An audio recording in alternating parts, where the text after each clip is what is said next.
Hey everyone, Susie here, and today we're playing Dragonheir Silent Gods. For today's video, I'm gonna do my best to have a concise but detailed enough ultimate beginner's guide. This is also called Dragonstride Legacy Reborn if you're downloading on some mobile or in the US for PC.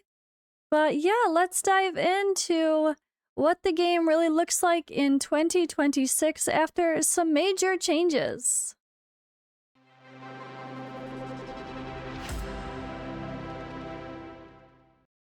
So, about a year ago, the game did a relaunch, and a lot changed then. But more has changed since, and pretty big changes since. That I think some of the more experienced players that are the people that never stopped playing, the content creators as well, might not even be aware of because it didn't really affect them. But that's why I wanted to make this guide, is I think I have a unique perspective as someone who played from the betas before the game even had seasons. Seasons did not exist originally. And then someone who paused during the whole shutdown thing, and someone who's back checking it out again.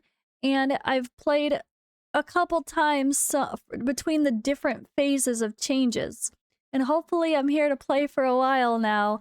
And I think I've got a good handle on all of this to be able to at least guide you in the right direction and point out, most importantly, point out some things that would not be obvious. Now, I'm talking not be obvious for a brand new player and returning players. So a lot of my comments are going to be with both things in mind. And don't forget to use my link in the description or the pinned comment to download the game now if you're a new player looking to check out the game. Be sure to head on into the store and over to the Treasure Market monthly section where you link to a creator. You can use my creator code suziplays, and that will unlock a free pack here to get a monthly bonus summon and more. Plus, it also unlocks some really great value packs if you are a little bit of a spender. You do need to do that at the beginning of every month. Make sure you don't forget to relink to a creator. And if you do decide to spend, there's some really great offers. This game makes spending feel exciting, and you feel like you get a lot of bang for your buck, as I always used to say, whether it be just purchasing some fun stuff with dragon crystals or the great, like, battle pass style rewards. They do a really good job offering options that they didn't used to before. If you're a returning player, you might be surprised. So again, use my link in the description or the pinned comment for buff to get the best prices you can and multiple payment options. And yeah, that is all, guys. Let's get back to the video. All right, so I want to start with the most important part of this, and it's understanding the concept of the game. Seasons are confusing to some people. They mean a lot of different things in different games. And what is a season in Dragonheir has changed quite a bit from when it first came out. So, I want to explain that a little bit here. So we have Season 1, Gate of Chaos. If you're a new player, you start a new account, which I do suggest, even if you're a returning player, start brand new email address, not an old email address, because then you can't use the same promo codes in multiple places. But I would say literally just start a new email, new whatever, new everything. Start fresh, come in, and you'll be able to progress so much quicker. So you have these challenges as you go along, which are literally just doing the game stuff, doing side quests, upgrading stuff, finding chests as you walk around, whatever it may be, doing the trials, doing your dungeons, reaching good damages in certain content, whatever it might be again. And as you go, you earn this resource and you get a ton of the solvent and summons. Now, this is not required to do 100% before the end of the season, though. I already have all of my rewards at the bottom, so I don't need to keep worrying about the rest of it. I could ignore the rest of it. But there is some stuff related to ranking. So as a Season 1 player, you'll have this Season 1 Gate of Chaos, and that includes all of the story as well. So all of the story, I do mean all of the areas that you would explore, including Aether Canaan, where the mermaids are, the bottom of the sea, continuing the mermaid story, and the desert. It's a lot. But there's honestly not much pressure to do it all. I didn't even do the final, the boss that ends up in Tenebria until recently, and I still have plenty of rewards from the shop.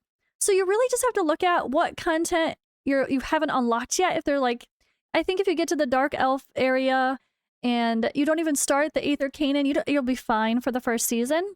And that will affect some of the content that opens as you play. So you'll have your season reset rules about what resets and what doesn't, and this is the key. So at the end of a season, you'll kind of move on with your server to the current season that is out. The season that is out now with everybody else. There might be some delay if there's about to be a switch to another season, I would assume. But yeah, you will go on to the next one. Your season will reset. The final reset converts into some earnings for a shop that's amazing. And then some data will be retained. You will keep all of your heroes, but their talents and their like whatever are reset. You do keep skills and whatever, though. Artifacts, you keep them, but they're reset at a level 0. Yada yada yada. There's conversion for the echoes. Sandcore is reserved from season to season to season, so you don't have to buy all of the shop reset at once. All the appearance items are kept, and all of the paid items like Dragon Crystal Worm Arrows, Summoning Dice, Skill Scrolls, Auric Tokens, which is for the cosmetics, monthly whatever, it's all reserved. And then partially reserved here, etc., etc. You can read this more in detail when you play. I could spend a whole video just talking about season resets, and we're already a few minutes in. So the seasons reset, yes, but you don't lose everything, and the progression doesn't feel like you're necessarily starting from nothing. And I say that for a few reasons. Number one, this boundless chest. You can pick 4 pieces of gear to take with you to the next season. You can only choose things that are available the next season, though. So if you see unavailable in season 7, I cannot pick any of these items as well. That's important to know. I have to pick something that is going to be attainable in the next season.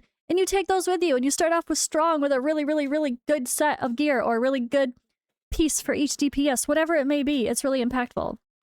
So you also have your ranking rewards. When you go on to a new season, you will get these amazing rewards toward the end. You really want to try to be in the top 20 in the first season. After that, it becomes more, I think, top 50. You get the best summoning tickets possible. And these are for a special banner where you're guaranteed legendary heroes of the new seasons at a lower pity. They're amazing. At the very least, you want the purple ones. If you do the blue ones, that means you didn't even play the game, honestly. Kidding, not kidding. This game is very easy to do your dailies. If you just do your dailies thoroughly and complete events, basically, you'll rank in the top 100 of your server. It's not as competitive as it used to be if you start on a brand new server because you're not with all the people that have played from day one and that are super go hard and way above you. So there's different phases of seasons. And that's why I wanted to make this video now so I can talk to you guys about the experience you'll encounter with each phase. So the first phase is really just honestly encouraging you to do the story itself, the main story, do some side quests, fight NPCs here and there in the towns, whatever it may be for some rewards, and do your dungeons. Get to your end game of each dungeon. So phase 1 rankings are pretty much what you get from Temporal Vortex as your rewards from placing each round. I've been doing pretty good. I'm always in the top 10 myself, but you get the echoes here depending on your placements. And then again, the echoes you get from that general working on the season completion quests here. See, sometimes you get these echoes as reward, and that's what you want to make sure you do as much of as far as your ranking. That's kind of the, again, phase 1. Phase 2, I made a bunch of I made a video on, I have a bunch of pictures that I'll show you now.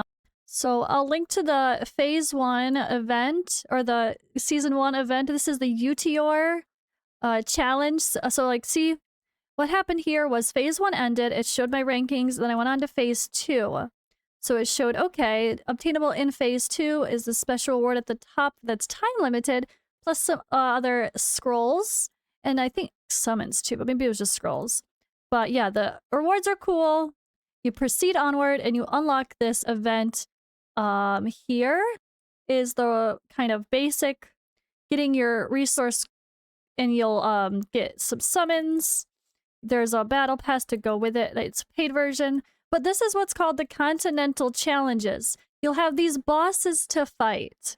The bosses to fight are pretty difficult. They're intended to be. But the goal is to get at least 200 million points on each boss. It sounds like a lot, but it's possible with a decent team. Every time you do the fights, you get the rewards. And first it starts out only having to do 2. And then the second week you do 3. And then the third week you do 6. And the best advice there for beginners is to not do them until the last couple days of the event. At least not submit them, because you're constantly getting better and better gear and improving your account in the meantime. So that is part of that. There's also this whole set of rewards. You get UTR for free, you get solvent, you get some cosmetics, you get a ton of rewards just by earning these currencies. And those come along with like the shadow recast part, the dungeons. So the dungeons here, you get to boost to have better drop rates. You get to, they kind of teach you how to do the dungeons. So this is an interesting point if you're struggling to do your standard farming, that you would come in here, and when you get to this phase, they're kind of like hinting, remove the burn, consume these stacks, kill the young dragons, don't focus the boss maybe, make sure you're killing the dragons with AoE, etc., etc., dispel the buff. They're actually kind of teaching you how to play the game by doing this even more so. So I really like this event, especially for a new player experience. And then it rolls into, oh yeah, we have a shop with that as well. Of course, everything, there's always a shop, and the shop is quite fun. But this is just a great event in between that encourages you to build out your account, which you need to do anyway, because there's a lot to build. For me, I ranked position 3 on the leaderboard, which was pretty amazing, a huge boost of rewards. And this is kind of what that looks like. You'll see your ranking, you'll see your score, you can see other people's teams. And this is what my teams were. I'm going to put them here in case I need to reference them in the future. But my Continental Challenge, my 6 teams from Season 1 were these. The Christos boss is the hardest one. And that one, you'll see when you get there if you're not there yet. But yeah, this is a really fun set of content. You're going to want AoE in some cases. Although sometimes the AoE actually performs well in surprising spots. It's a quirky one. It's a very quirky one. And I did pretty good, I think. Not the top, but number 3 is good enough. And then the third phase of the season is the Otherworld exploration. So this is gonna, if you click it, it does tell you to go to your quest, Vinimir's request here. And you're gonna see that on the side. It's not that obvious though. It's a little bit confusing because if you just look at this, you'd see, okay, the final boss awakens in 9 days, 10 days. I have 10 days to wait. What am I going to do for 10 days? Oh, well. And it's a little bit confusing there. But if you actually click it, you can see that you have to go into the map, into the story to kickstart the journey. And I made the mistake of not doing this on the first day. I think there is exploration rewards to earn daily. So you kind of want to dive in and start the story to get the exploration started. And that is, again, phase 3, the final phase, kind of. There's sort of another phase to look at with seasons. And you can see all of that here under your season journey. So, Otherworld exploration is the last phase, but it starts off with this exploration phase, and then the boss awakens, and that's really the final phase. It's what they call the end game boss for every season. And that can be really hard, and that really determines your Echoes of Clepsydra. Even if you were a slacker in Vortex, you can come back and destroy there. You have a chance for good rankings in the end. So this is kind of a really helpful point to point out as well regarding, again, the seasons. I really wanted to focus the majority of this video on understanding the experience of the gameplay because it's a little confusing. But yeah, here we go. So, season journey. Complete journey quest to obtain large amounts of heliodye and mythic artifacts.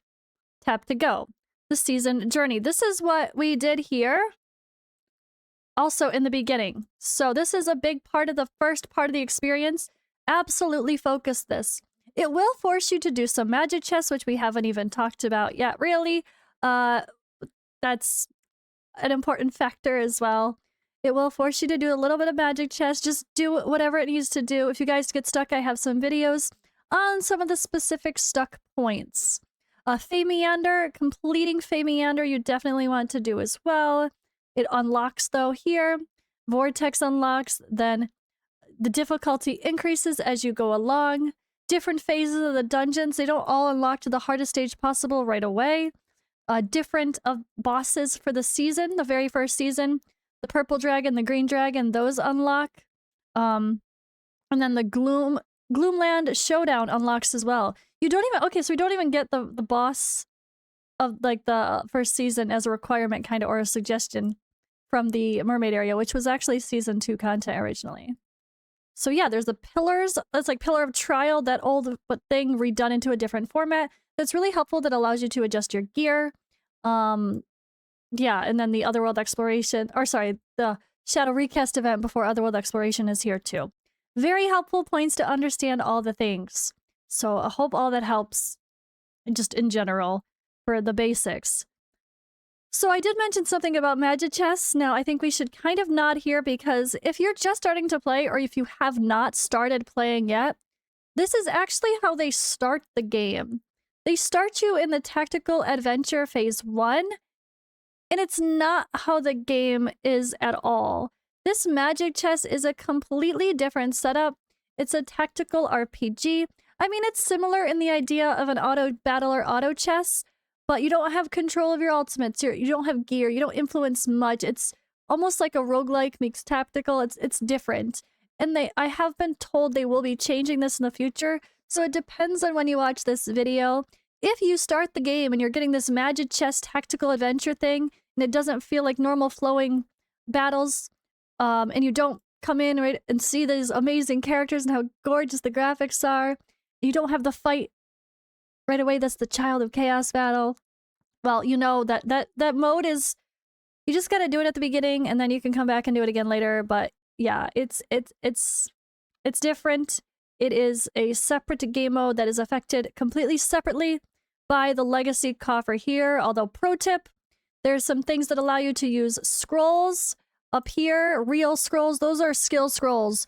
Don't use your skill scrolls for your real heroes in Magichess until you've maxed out everyone on your account that you'd consider maxing out many seasons from the first one. Don't even consider it. It's crazy. Luckily, you can reset those as you work on these. An important tip for beginners is try to not skip this. I cannot believe how much I did not do. I'm gonna miss out on so many rewards this season because I did not do this even remotely daily. I didn't even do one most days. It's really sad. Although I do think this stays open for future seasons. I don't know if it resets. I don't know if it resets every season or not. This might just be what it is and stay that way. I guess I'll find out. I'm honestly not sure if this one resets every season or not. But it's a lot of rewards, so you should do it. And Tavern Gambit is a PvP version of Magichess. And then the good thing is when you do those, you get some good rewards as you go along, and you get things to make your Magichess experience better and better as you go along. So they do throw a ton of rewards at you for engaging in that gameplay mode. But the real gameplay itself is not like that. Let me just go in and do like what? Let's just go do a challenge. So it is kind of wave-based content. Positioning does matter. So I will say that. You'll see here, the yellow means, you know, like, whether it's yellow or purple means you're going to attack each other. Yellow means, so yeah, purple means you're going to attack each other. Yellow means you're going to hit him, but he doesn't hit you. Red means you're the one being attacked. Got it? Okay. And then how people attack. Some are full board, some are this. So like if someone hits in this little square grid, you probably don't want all of your people grouped next to each other to all get hit at once. You want to spread out. Sometimes you'll want to draw attention to one corner while you have other heroes in another corner. If it's a melee type fight, right? There's so many things you can do with positioning that make a huge difference. Or maybe you want to draw attention of one of the dudes so not everyone is ganging up on your tank. There's a lot of ways to adjust positioning that really make a huge difference, and that's a really cool factor in this game and the gameplay itself. So also you see this little timer. This game gives the best quality of life when it comes to battles and timings and customization and just ease of everything. They've done better and better and better, and this is one of my favorite updates they ever did. So for one, you can just save your team, you manage it, you save the team that you have in battle. It saves all the gear, it saves everything, and you can just load that in every time you go to battle. And then there's also skill timings. So like if like these are set for my Vortex, my clan boss alliance content. This is 20-second rotation, blah, blah, blah. Making sure people go in the right order. Like this person has a defense down weapon, so I want them to go before the other main DPS go, but this person does a thing that triggers, I don't know, anyway, her skill, you want her to go first, and then everything else other people do affect her damage, so you want her to quickly pop her skill, then everybody else go, and it affects all the damage. There's a few heroes like that in the game. But yeah, this is a really amazing thing to be able to customize, and then you see what the boss timings are, so you can time your skills for your character's first cast, and then what's the rotation. You can time those accordingly. Mine are pretty messy right now. They've been all over the place. I keep changing things. Don't judge them too hard. Okay. The other thing with battling is the auto battle system. So you can do 4 times battles at once and then go farm them. Or there is a thing called quick raids where you just instantly complete them. So quick raids come out here. If you have the tickets, which you earn by doing some of the Magichess stuff, I think mostly, you can use your quick tickets if you get those.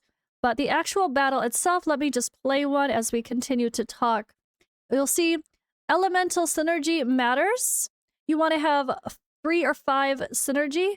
The 5 synergy bonuses give you a lot of extra when you get later in the season. You don't really need that in the beginning. You only need 3 synergy in the beginning. And the synergy is not all one, like not all green poison. Like in season 1, it's poison and fire. So they're together as a synergy. So you could have a mixture. You could have 2 fire and 1 poison, and that does count for a 3 elemental synergy. There are definitely benefits to having 5-man synergy even early on with artifacts, but you won't unlock that part of your psychic core bonuses until you get a little deeper into the game. But there are even bonuses for having multiple support heroes. All allies start the battle with a shield when you have supports, 2 or 3 supports in the game. So that's kind of cool too. There's also like recommended teams you can click to see what other people are doing in different stages. So you got to see, look at what people are using for the hardest stage in the game. These are all free heroes in a rare. Free heroes in a rare. So you can do these harder content now without the best heroes in the game, so to speak, right? This one, again, look at this one with the frost people. This is all free to obtain, or heroes and or some epics, which actually they're free as well. Some of those are free to get. They throw a ton of free heroes at you now, and everything is definitely obtainable. Look at this one. Low rarity, rares and an epic, all doing Ancient Battlefield, the hardest dungeon, arguably.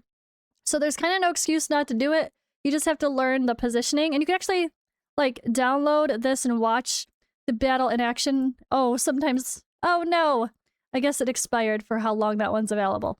But anyway, yes, the battles are really interesting.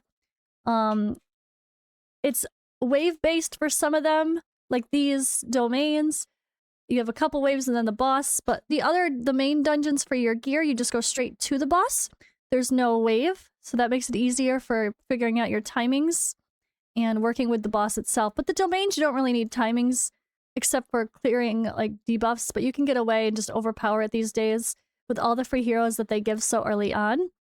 And yeah, that is how this looks. Redeploying lets you adjust your positioning or set up a new auto battle. If you need to quickly go edit your gear, you can do that. There's consumables. If you're struggling to get enough accuracy to land debuffs, you can use consumables. That's probably one of the important parts to mention that people forget about. And then over here, it's so easy to forget these, but there are auras as well. Some are in all battles, some are dungeons, some are arena, whatever it might be, but there are auras on the side here. And then there's something called familiars. So familiars are like pets, and they give a bonus. So like this one is what people use for AoE teams, unless the bat is better for teams that need enlightenment, like my toxin heroes right now. But you could also use this one, and then they have really awesome talents that go along with the familiars, and those affect you quite a lot, actually. They can be a huge difference. So you might be like, what's this stupid island thing? I don't care. You want to care. There's this basic thing where you can put in your eggs to hatch your familiars. I'm going to be saving the rest of my eggs to carry on to next season so I can get some of the quests done early, but your familiars will come with you to the next season. Don't worry, you don't lose those with the season reset. Most things you don't actually lose in a season reset. There's the mine to gain resources. You can claim those in the morning and whatever. The war room gives you bonuses to handling your familiars. Plus, the most important one, pro tip, is right here. Attribute bonus provided by familiars to the team, 80, 90, 100%. So whatever the attributes, like if your familiar has attack and defense, your team gets that as well.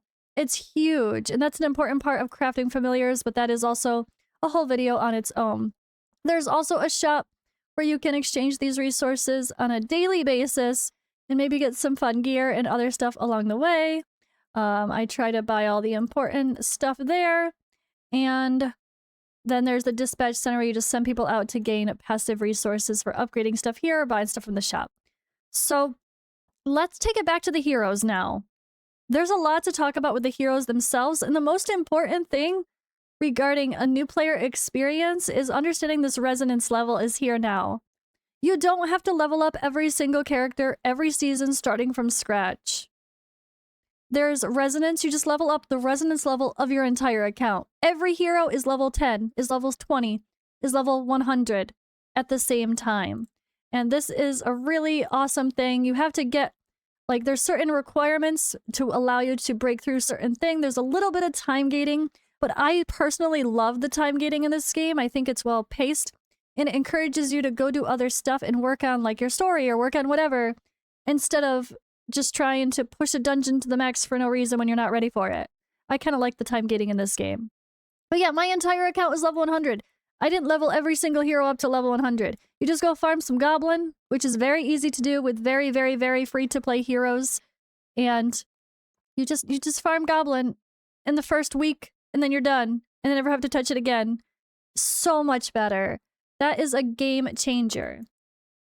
So let's come into one of my favorite heroes here. So, side note, she's like the one everybody always wants, but my god, I much prefer Serpentemis so far now. I haven't finished my Aura team, but it doesn't feel that exciting at the moment. I'm obsessed with Serpentemis though. So here is the interface for the resonance. You can see the bonuses that the team has. This does change each season. That's important to note. So poison will pair with like ice in the future instead, etc., etc. And this is where you do skill ups. So skill upgrades are very important. The legendary ones come very slowly. Be mindful of how you use them.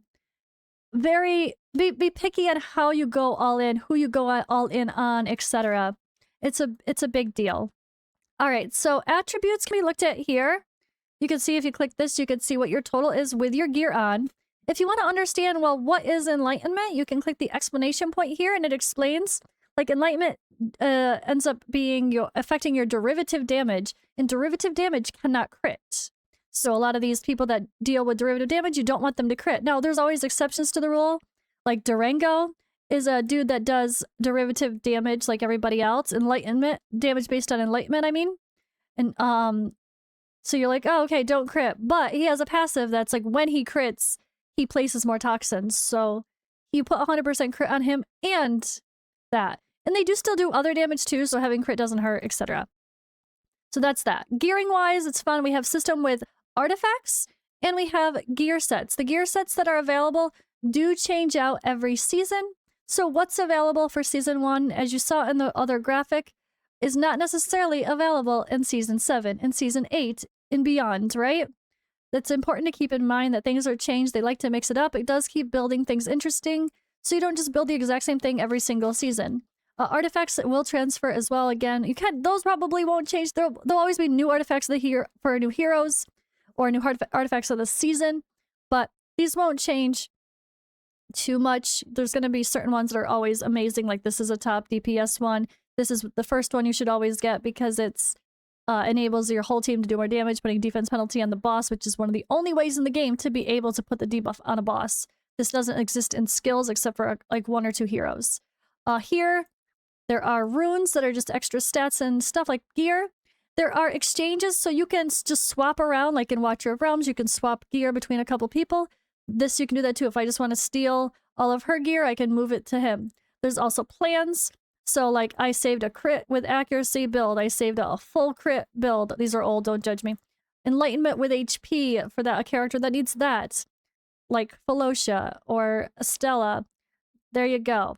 That is really, really helpful to make swapping gear around and moving things to set up your teams in the first place much easier before you save them as plans. The other thing here is, with equipment to mention is upgrading it.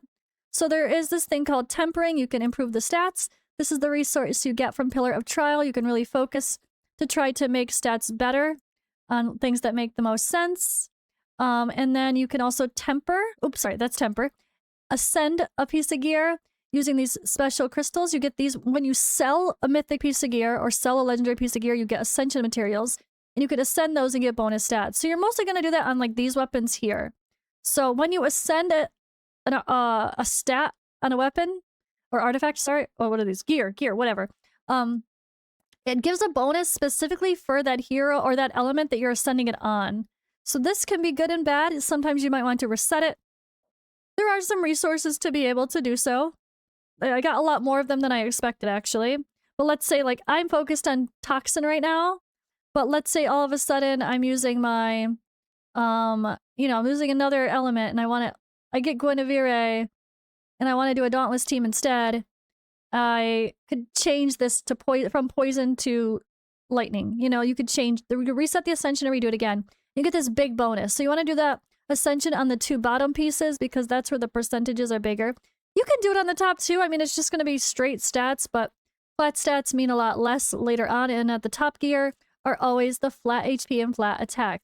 Now, one really cool thing to mention that this game keeps being better and better on, one example I should say, is they did remove flat stats, or are soon removing flat stats from gloves and chests.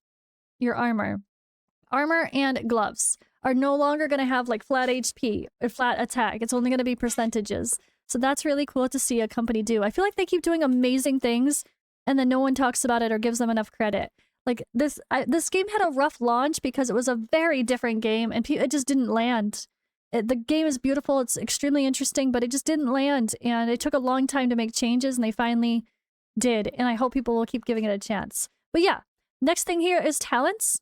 We have these, on season 1, this is what talents look like. If you wanted to change it, you can move it to a different line item. But doing a talent, let's see, who does not have all their talents? I don't even know. I like how I have everyone already. Okay, here. It's the ascension materials from the growth stages, those, places to farm for these materials. That's simple as that. Those dragons, the boss content that has the waves is how you farm the talent resources. Then there is also inspirations. So inspirations are for the duplicates of the heroes. Some heroes are really, really unique and stronger with the higher inspirations. Some of them you might not really care too much or it might not be as needed for their role. Like Ogak ignores the target's resistance when inflicting debuffs or control effects. Ogak will no longer need accuracy for landing attack penalty, which is super important against bosses, when he's inspiration 5.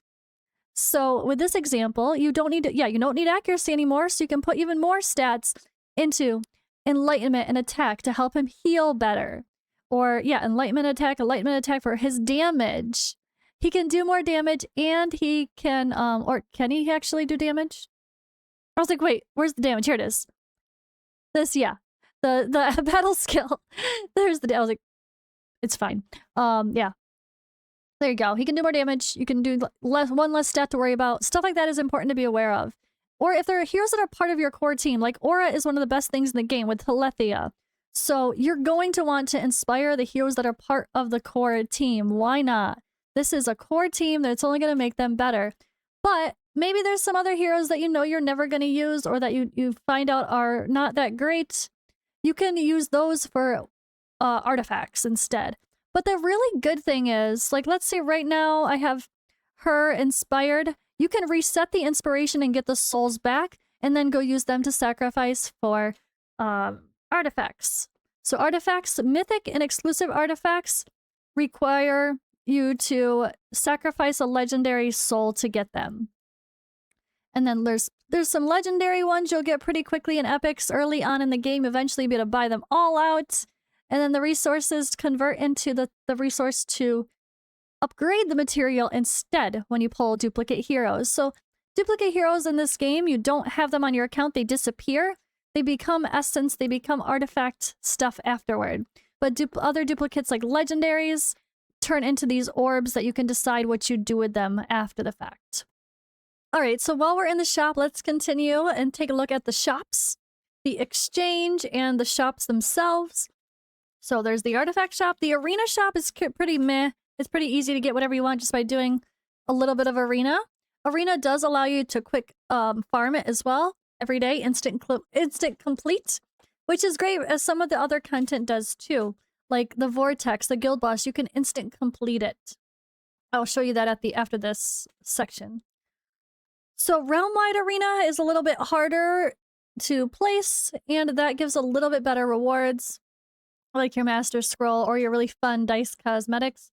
The artifact was cool. It sounds good. It's like a very arena-specific thing, but you end up really not using it because the other artifacts are better.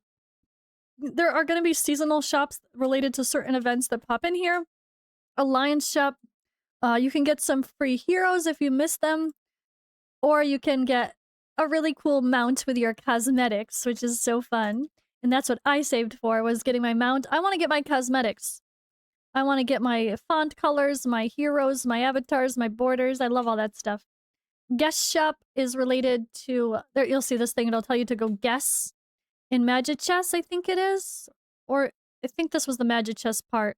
And yeah, you can get some extra dye, and you can get some nice big rewards here for upgrading your characters, which are pretty important. The glory shop is a reward. You get this medal a lot from doing content or placing well. Mostly from, again, it's a glory shop. It's from ranking in things.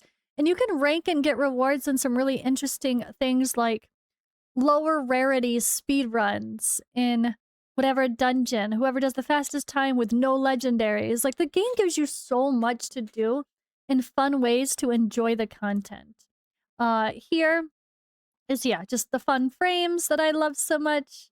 Or really pretty avatars. I love it. Familiar shop, you can get more eggs. Or you can actually get a box here that allows you to pick a familiar of your choice. So that's a great one to get as well. The journey shop are the coins you get while just going through the map. Once you've done your main story, you've done it. It's over. It's it. So personally, because these coins are fully reserved, I have bought all I want to buy. Epic and legendary scrolls.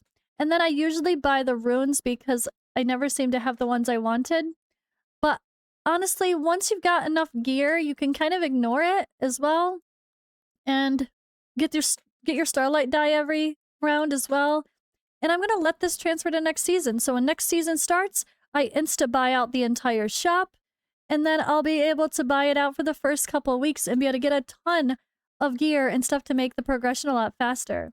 Bard's Banquet here gives this elemental purification stone. This is really important. Oh, this is for the effect of getting rid of the ascension. Yes, yes.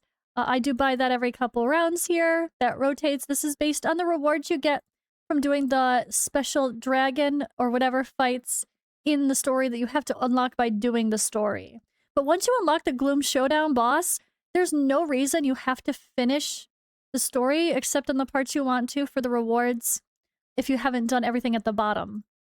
So I'm not even stressing the story. I'll finish it in my next season if I have to. Whatever, it's fine. There's also a pack shop. I love this. So these are the resources you get when you buy like the Walker's Trail or any of the Battle Pass looking content.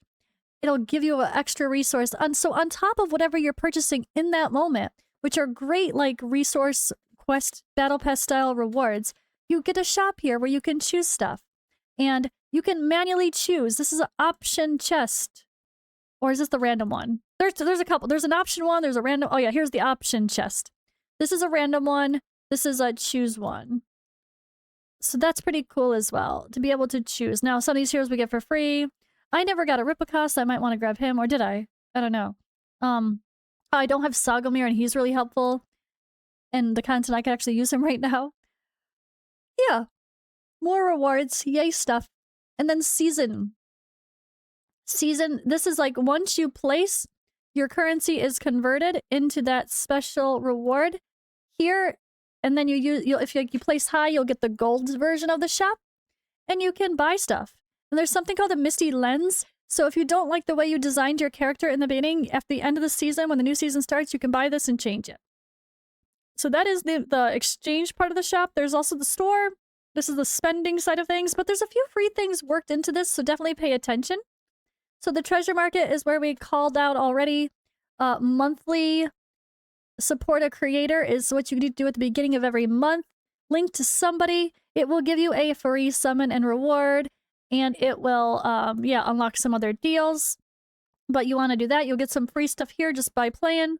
This is the general stuff. These are the battle pass things I'm talking about that also give you the special, what are these? Sorry, packed rewards. But there'll constantly be these different battle pass looking things you can buy if you choose. There's a monthly thing to buy that gives you daily rewards. Fey Meander, look at the incredible rewards on this one. So many summons. 26 summons, 8 legendary scrolls, plus this for 20 bucks. It's not bad. There's even better offers, honestly. There's these little daily offers. There's this departure supply, which I already purchased. This is amazing. It's simple 50 summons for 50 whatever, but plus an artifact if you needed it. This one is okay for sure. I don't know that I would end up using it. There's so many other better ones now. But if you want this one for your summon team, you could always buy that too. And then you come into some of the cosmetics. There's a fancy Vitar. There is a other one you can buy here, but it's you have to be able to imprint from the special currency, which is sacrificing R level heroes, and no one's doing that. Don't do that. Unless you're a Kraken and you have them A5 already, I5 already. There is a shop for cosmetics, which is so fun. You do earn some of this currency for free, luckily. So eventually you can get to earning some of these really cool things. The duplicate heroes can also be used to buy skins in this game. And I think that's a really special thing. Like, this is the OG Finja skin, which I love, the bride.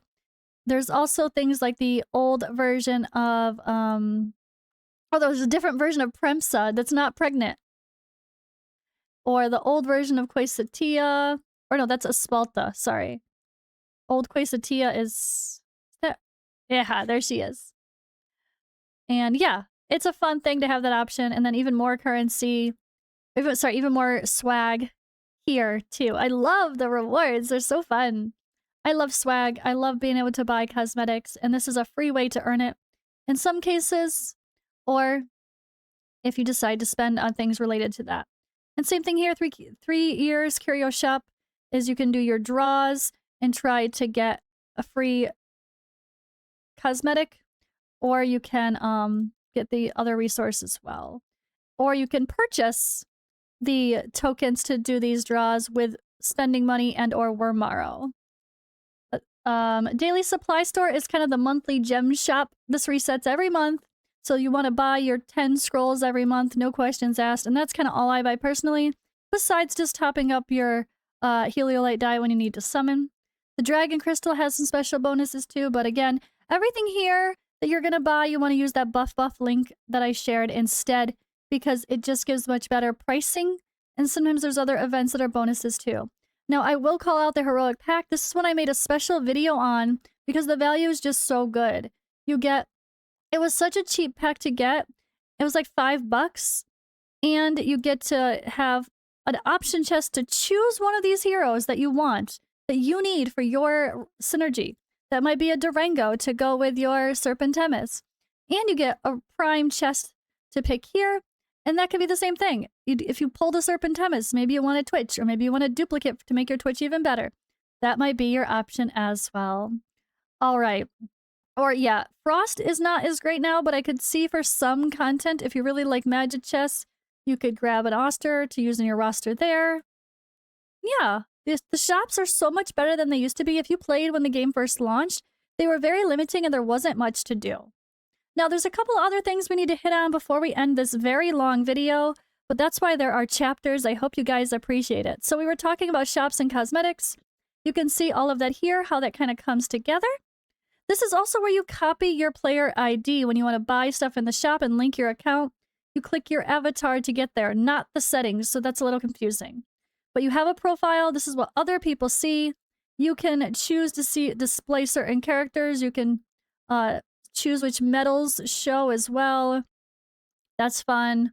And then, yeah, appearance. You can see all the different stuff that you've earned for these cards. There's some really badass stuff. There's scenes for playing Magichess that you can earn, which is pretty cool.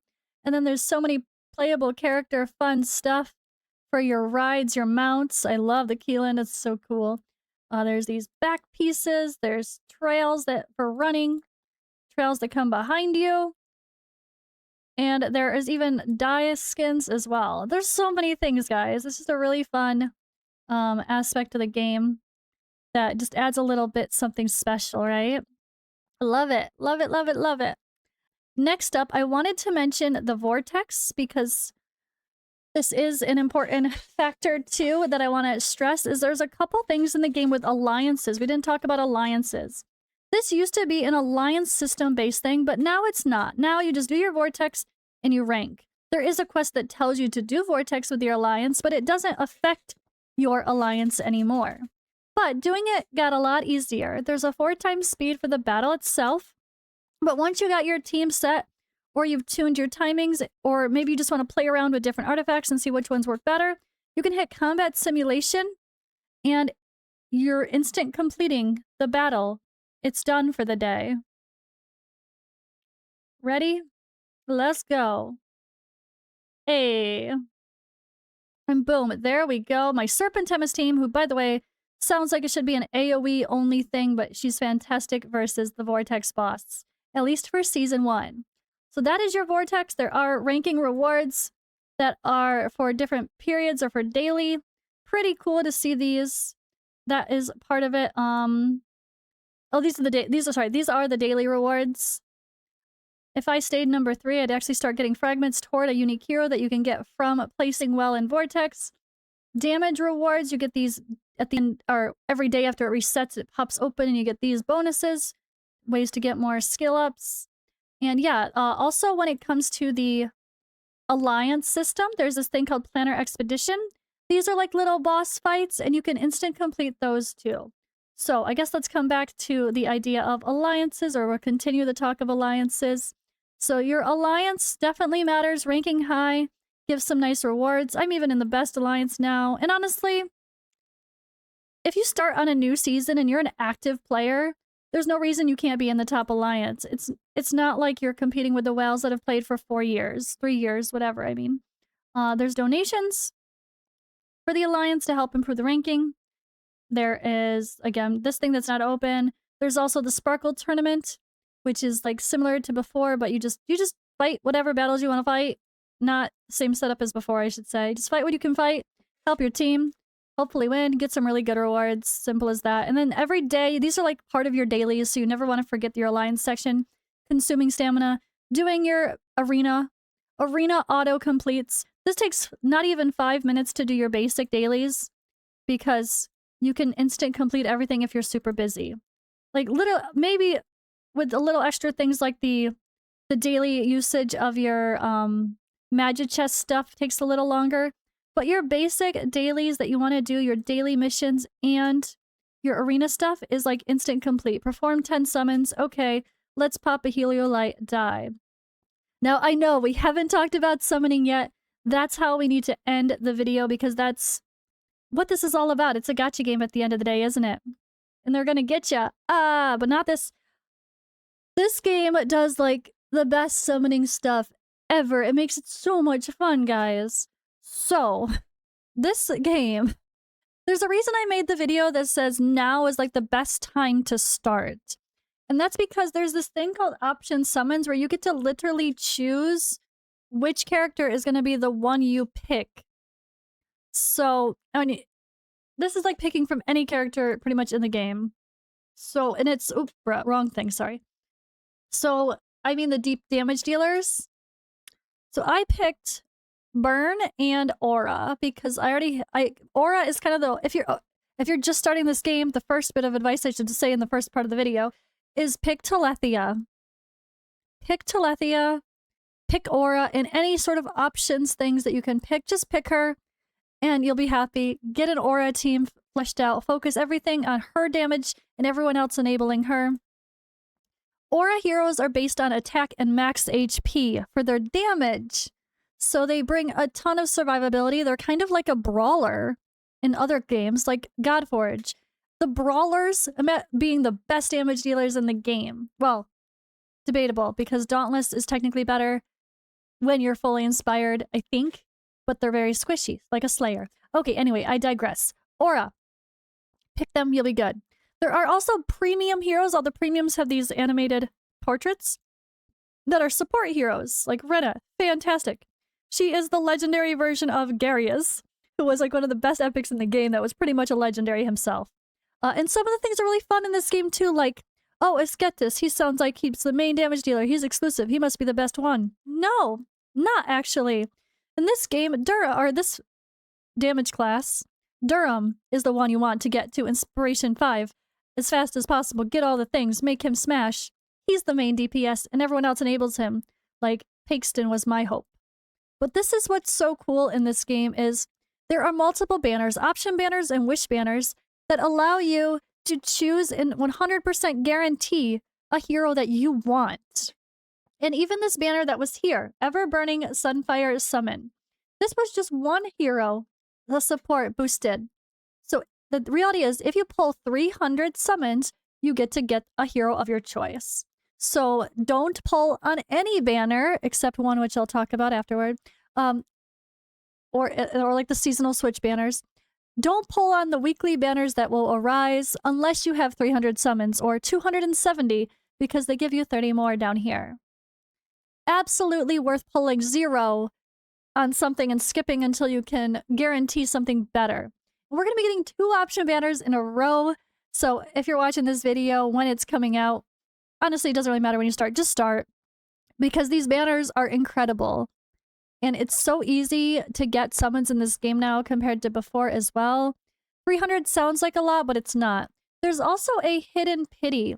So like these R-level heroes. If you pull 1,000 on the same banner, pity does not transfer banner to banner. 1,000 on the same banner, it's a hidden pity. It's not listed. You are guaranteed to get an exclusive hero. That is how it works right now. There's no guarantee that could change, but it's a hidden pity. It encourages people to pull more. They just don't spell it out for you. Now, the normal pity in the game for pulling a legendary overall, which could or could not be an exclusive, is only 70. So the fun part of these banners, which have these guaranteed 300 at the end, is you're going to get multiple other legendaries. And then this selector is not like it counts as a pity when you select it. It's a bonus, as if you earn that card as a reward. So if you had the worst luck ever, 7 times, I don't know, let's say you hit 5 and you do 350 summons because you want to finish off and get that legendary before you're done. And then you pop and you still get that 1 extra hero, right? So you get 5 legendaries within 350 summons, plus you would get the one you choose. Absolute worst case scenario, you'd get 6 legendaries and 350 summons, as my example. But you'll get more in the middle. You're not always going to hit pity every single time, even though sometimes it feels like it. But yeah, that is something to talk about. And also, there is a hidden pity on Heliolite, which is the basic banner of the game. So you're going to want to pull 20 on this banner in between times, or as your first thing you do, if there's no other banner happening at the moment, or you've already got your 270 saved. Just pop 20 on this banner when you can, and you'll get a legendary hero. Starlights also have a small chance to drop a legendary hero, so this is super fun as well, but it's only these specific heroes from the pool. And that's summoning. This game is super generous with its summoning experience. It's a lot of fun now. There's so much that make the seasonal experience, to me, make the game more exciting, not less. But I'm sure there can be that burnout. Once we've done a bunch of seasons, you restart, you build your heroes to do all your dungeons again. How does that really feel? That's where things are questionable for some people, which I totally can understand, I guess, because maybe I'll feel that too. Maybe once the season resets and I have all my fun rewards and I'm excited for summoning and anything I earned and starting new, and then I'm like, oh wait, I have to rebuild everyone again. I have to get new gear again. Ugh, it feels like ugh. But at the very least, you just farm Goblin once. You farm Goblin as it progresses, you get your resonance level up, and you're not at least farming individual heroes. They're trying to do stuff to improve the grind overall. They have said that in recent frequently asked questions that they want to improve the grind feel at the start of each season, because it does feel like, oh my god, I have to start over. What do I have to do? Oh, and by the way, don't forget this. Make sure you never let it go past 4 at a reset. This was my hitting 4. This gives you amazing rewards for your familiars, which again are pretty game changing. Yeah, there's a lot to do in the game, but honestly, like I don't do Fade Meander every day. I still have a bunch I need to finish here. I focused on the best rewards possible. And then I'm gonna go back through and get all the other stuff too, just because, why not? There's something called Meander Trial that will happen in the future seasons, which is extremely difficult and very, very, I would say, dare I say, frustrating. I don't think a lot of players like that game mode. It's too hard and takes way too long to do some of those battles, but I guess that's also the point. There has to be some challenges for the end game that we can't just auto-complete. But I love how much they do with things like speedrunning, with whoever gets there first gets crazy rewards. Look at these rewards. It's just such a fun thing that they kind of, yeah, they reward speed, they reward low rarity, they reward being creative in this game. And there's so much to do and keep you busy, you're good, but then there's so much quality of life to let you do it quickly. So you can kind of go at your own pace and do what you want to do or not do. Totally up to you. Skip this content completely or do it, whatever. You know, there's just so much. I don't think it's too stressful. And I think it's pretty easy to place higher up, at least in that top 20 first season and top 50 after some servers might merge and maybe it's a little harder. I think anyone being active and actively trying to at least do your bare minimum dailies and events can certainly place as well. One thing regarding the heroes I need to squeeze in here is that Psychic Core that I've mentioned. So this is your bonuses. These are your bonuses. These are your 3 elemental synergy up to here, and this is when you have 5 of the same synergy. The synergy in Season 1 being Poison and Fire, Lightning and Radiance, and Cold and or Ice and Necrotic. So this is where it really gets interesting, to say the least. Boom, I'm trying to build an aura team and failing, but we're working on it. But yeah, this is how you really make a big difference for your output. But yeah, that is a long-ass video, guys. I knew it would be over an hour, but I hope it was helpful. Let me know if you guys have questions in the comments below. I'll do my best to answer them. I didn't even talk about some things, I'm sure. I'm sure I forgot some things too. But there's so much to do. And my goodness, it's just a lot to catch up with, right? It's a lot to go over in one video. So I did my best. Hope this was helpful. Hope this gets you guys excited and interested. And again, remember that if you are just starting to play the game now, use my link in the description or the pinned comment to start. You will get a hero for free, and you can use him, and you'll get a duplicate of him that you can use for that Witch's Remains artifact as well. And that's super important. And then remember that the game might be in the status of starting this Magichess tactical adventure, and you're like, what is this? This doesn't look like what I saw in the videos. Just get through that, and it'll start you in this world exploration stuff, where you'll run around the map, and I didn't even show much of wandering around the map and talking to people, but that's a thing too. But a lot of it's quicker now with auto pathing, which helps a lot. And you'll get into the beautiful Child of Chaos battle that sells the game so well. It's a beautiful game, guys. I really enjoy it, and I hope I can still keep finding the time to continue playing for a while. I'm really glad to be back, trying my best to cover it regularly too. Again, thank you for watching. Appreciate all of you. Encourage your friends in your guilds and other games. Give it a try. If you already played again and you didn't like it, maybe you will again. Maybe you'll feel different now. I think so. I know I did. And yeah, I'll see you guys in the next video.